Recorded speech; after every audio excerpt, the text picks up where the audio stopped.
G'day gang and welcome back to Lunch for Louie. This week we're going to be making a sweet and tangy barbecue sauce that'll be ready and on your plate in just 15 minutes. So grab yourself a pot and into it we're going to tip 2 cups of ketchup, a quarter cup of tightly packed brown sugar, half a cup of apple cider vinegar, however much honey this looks like it is, I'm going to go with 2 tablespoons.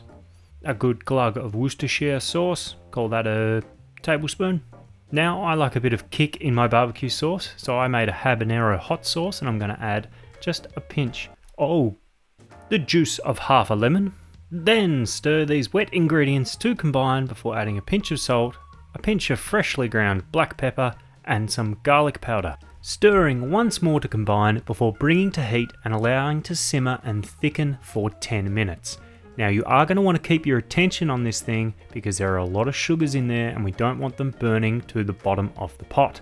If you had laser sharp focus, you may have noticed that I added a little bit more Worcestershire sauce or Worcestershire sauce along the way. Probably just my attempt to offset the ridiculous amount of habanero sauce that fell in there.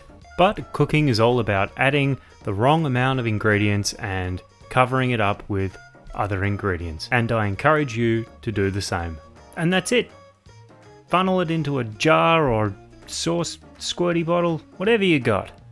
Serve it with chips and sandwiches and pork, and you'd serve it at your wedding.